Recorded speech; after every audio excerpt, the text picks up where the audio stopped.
सुप्रभात छात्राओं। आज जो नया चैप्टर हम फिज़िक्स में शुरू करने वाले हैं वो है कार्य ऊर्जा शक्ति। तो शुरू करते हैं अपना ये पाठ। कार्य क्या है?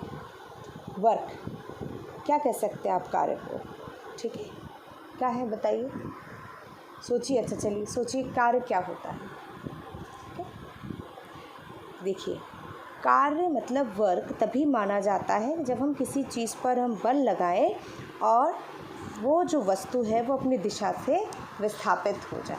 ठीक है, अपनी दिशा से मूव हो जाए।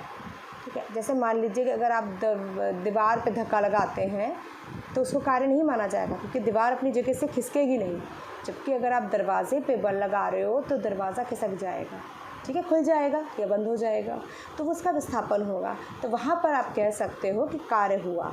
लेकिन अगर आप ये कहो कि मैं दीवार पे तब से धक्का लगा रहा हूँ, तो भौतिक विज्ञान के अनुसार कोई भी कार्य इसमें नहीं हो रहा। ठीक, तो कार्य क्या है कि जब हम बल लगाएं और बल की दिशा या में विस्थापन हो जाए तो हम कहेंगे कि कार्य हुआ है। ठीक,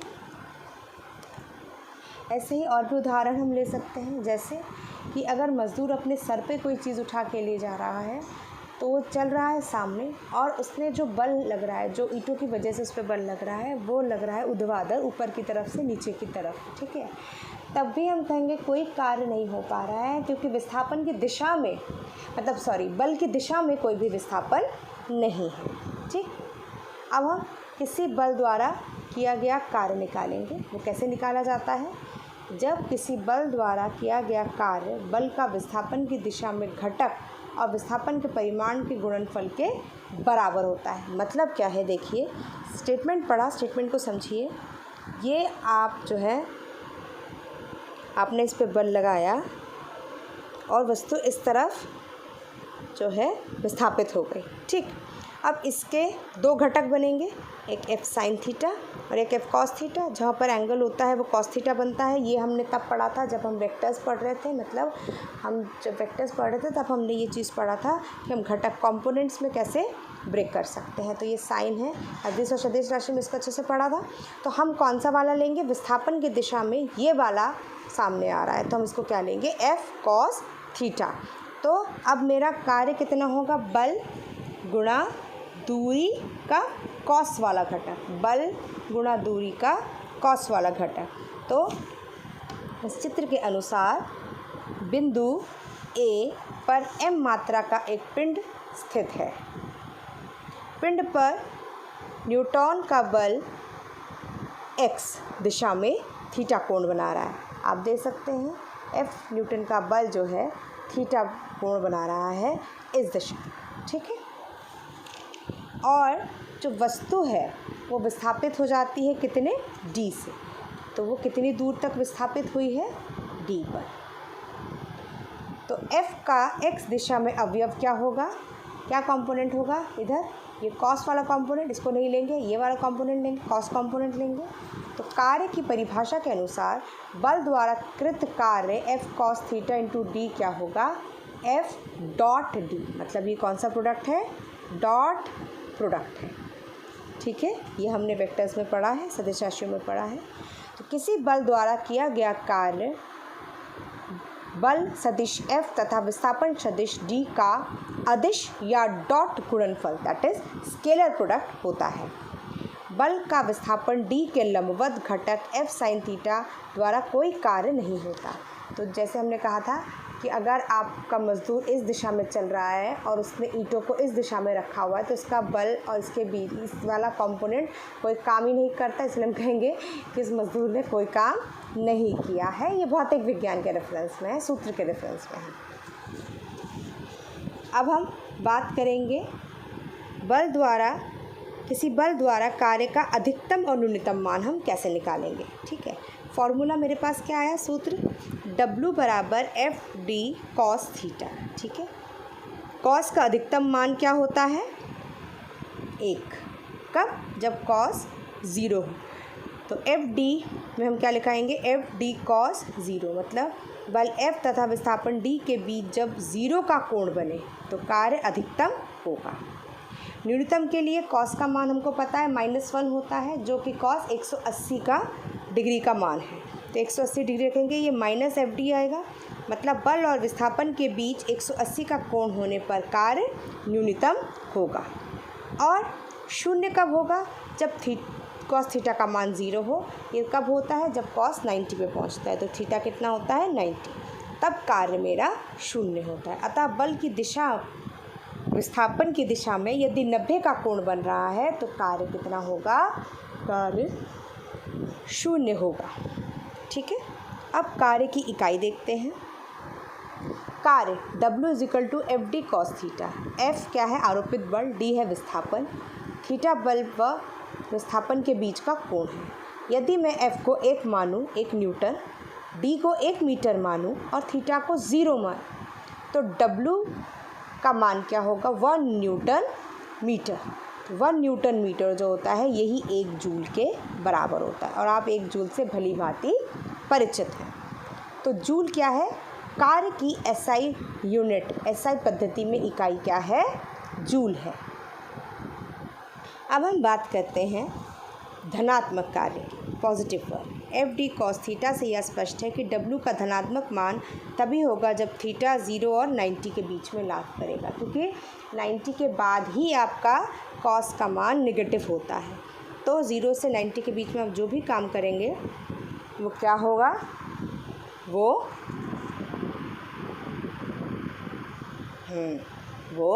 धनात्मक होगा, अर्थात बल व विस्थापन के बीच कोण न्यून कोण होना चाहिए और F और D 0 नहीं होना चाहिए। उदाहरण, जैसे कि मुक्त रूप से गिरते पिंड पर गुरुत्वीय बल जो है वो धनात्मक कार्य करता है। ऐसे हम ऋणात्मक कार्य की बात करें, यदि थीटा का मान 90 या 180 के मध्य है तो सूत्र FD cos थीटा से कार्य का मान ऋणात्मक होगा। उदाहरण, घर्षण बल विस्थापन की दिशा में सदैव विरुद्ध होता है, अतः घर्षण बल द्वारा किया गया कार्य हमेशा ऋणात्मक होता है, क्योंकि ये हमेशा अपने जिधर आप बल लगा रहे हो उसके विपरीत दिशा में, मतलब जिधर आप चल रहे हो उसके विपरीत दिशा में ये अपना बल लगाता है। ठीक है। शून्य कार्य क्या होगा? यदि थीटा का मान 90 या 270 है तो थीटा cos थीटा 0 होगा, इसको हम शून्य मान कहेंगे। ठीक है। तो यदि बल की दिशा विस्थापन की दिशा में 90 का कोण बना रही है तो कार्य कितना होगा? आपका कार्य होगा शून्य। ठीक है। उसके बाद आपका आता है प्रतिवर्ती बल द्वारा किया कार्य का। अभी तक तो हम कार्य में बल को क्या मान रहे थे कि बल जो है वो एक मूल राशि में है। ठीक है। लेकिन अब जो है अब हमारे परिवर्ती बल है, मतलब फोर्स बदल रहा है। ठीक है, वेरिएबल फोर्स है। तो अचर बल प्राय दुष्प्राप्य होते हैं क्योंकि मिलते नहीं हैं। हमें अधिकांशतः परिवर्ती बल ही मिलते हैं। परिवर्ती बल को y अक्ष तथा संगत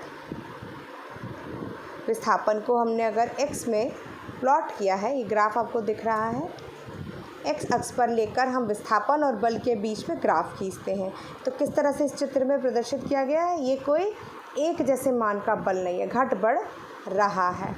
तो ध्यान रहे कि बल जो है वो एक विमीय लेके चल रहे हैं। तो अति सूक्ष्म विस्थापन BC डेल्टा x के लिए हम Fx क्या होगा? AB मतलब ये AB। ठीक है। इसमें क्या है? बहुत छोटा सा विस्थापन है और इसके कॉरस्पॉन्डिंग यहाँ पर बल कितना है? Fx। ठीक है। ये जो बल है ये नियत है, लेकिन आप देख सकते हो कि पल पल ये इसका मान बदल रहा है। एक एक पल में इसका मान जो है वो बदलता रहता है। तो अतः डेल्टा x विस्थापन के लिए कार्य कितना होगा? Delta W AB into BC। Delta W कैसे निकालेंगे? ये विस्थापन हुआ BC और ये आपका कितना हो गया? AB।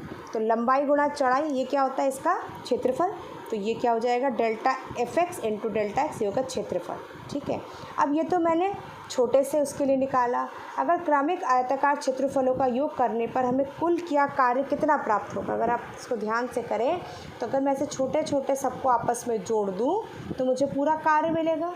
तो इसे जोड़ने के लिए मुझे क्या करना पड़ेगा? इसका इंटीग्रेशन करना पड़ेगा। तो तब W कितना होगा? xi से xf तक Fx dx। xi क्या है, वस्तु की प्रारंभिक स्थिति तथा xf वस्तु की अंतिम स्थिति है। यदि डेल्टा x 0 पे जा रहा है तो हम इसको कैसे लिख सकते हैं, हमने बताया था इसको इंटीग्रेशन के साइन, अभी तो सिग्मा है मतलब हम डायरेक्ट जोड़ रहे हैं, आपको पता है। अब ये क्या इंटीग्रेशन का मतलब समाकलन के रूप में आ जाता है। तो समाकलन के रूप में क्या होगा कि x शुरू हो रहा है xi से, मतलब स्टार्टिंग पॉइंट जहाँ से विस्थापन शुरू हुआ, और xf क्या है, फाइनल पॉइंट जहाँ पर विस्थापन आपका कंप्लीट हुआ। तो इसी रेंज में आपको बल गुणा जितनी विस्थापन आ रही है उन सबको अगर समाकलन करेंगे तब हमको जो है परिवर्ती बल द्वारा किया गया कार्य मिलेगा।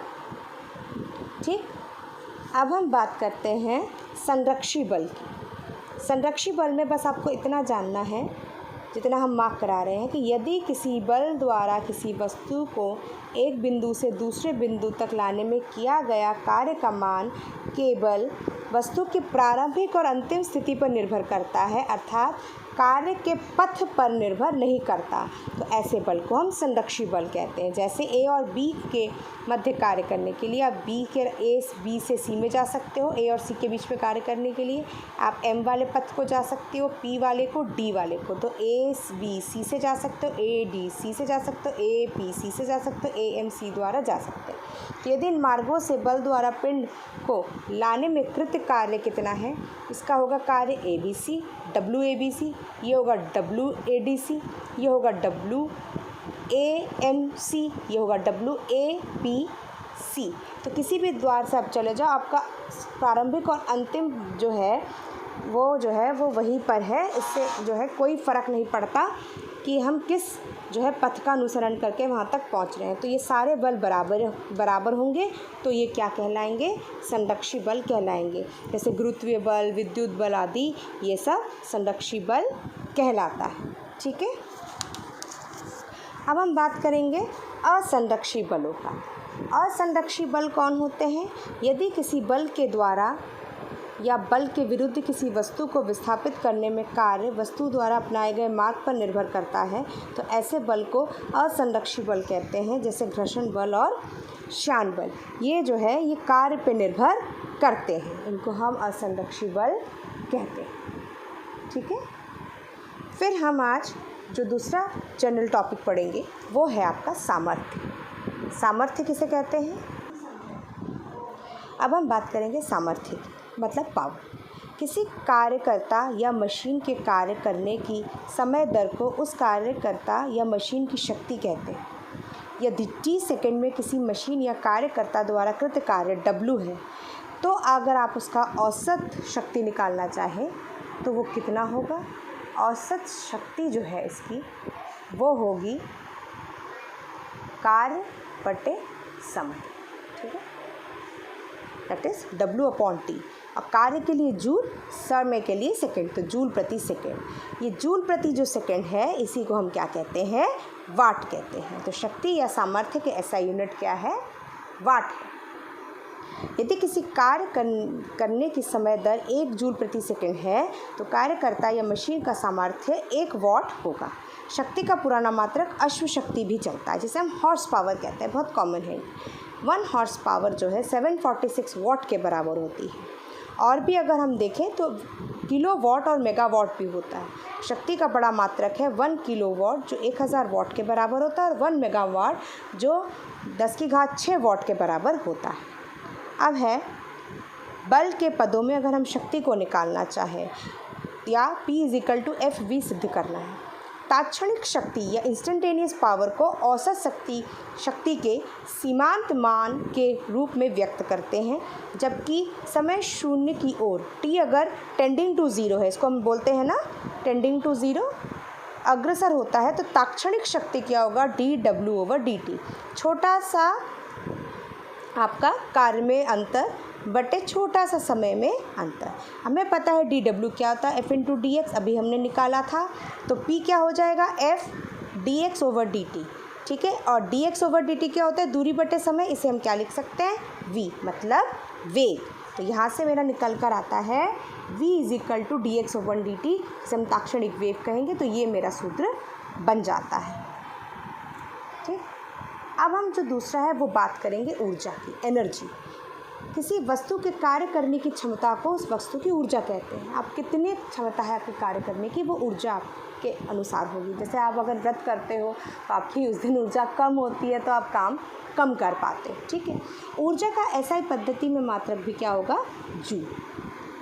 कार्य होता है W F into D cos theta. अगर F को 1 न्यूटन और D को 1 मीटर ले तो 1 जूल ऊर्जा की वह मात्रा है जो 1 न्यूटन बल द्वारा बल की दिशा में 1 मीटर विस्थापित करने पर किसी वस्तु द्वारा प्राप्त होती है। हम दोबारा पढ़ते हैं। 1 जूल ऊर्जा की वह मात्रा है जो 1 न्यूटन बल द्वारा बल की दिशा में 1 मीटर विस्थापित करने पर कोई वस्तु प्राप्त करती है, ठीक है। इसमें हम कॉस थीटा लेके चलते हैं। यदि F को हम 1 डाइन, ये हम CGS यूनिट की बात करेंगे, और D को 1 सेंटीमीटर लेंगे और थीटा को 0 लेंगे तो W equal to 1 dyne into 1 centimetre, ये 1 अर्ग आएगा। जब हमने पहले चैप्टर्स पढ़े थे अर्ग, जूल, इन सब के विषय में हमने काफ़ी डिटेल में पढ़ा था, है ना, कि इसकी मात्रक है और कितना आता है, ये हमने निकाला भी था।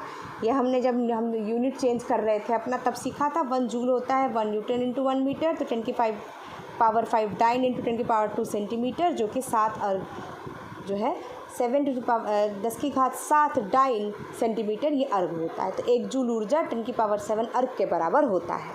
तो ऊर्जा की बड़ी इकाई किलोवाट घंटा होती है। किलोवाट घंटा मतलब जब 1 किलोवाट के किसी विद्युत संयंत्र द्वारा 1 घंटे तक कार्य किया जाए तो व्यय ऊर्जा को हम 1 किलोवाट घंटा kWh कहते हैं। 1 किलोवाट घंटा मतलब 1000 वाट को हमने 3600 सेकेंड, क्योंकि 1 घंटे को अगर हम देखें तो उसमें 60 मिनट होते हैं और 60 में एक मिनट में 1 सेकेंड 60 सेकेंड होते हैं।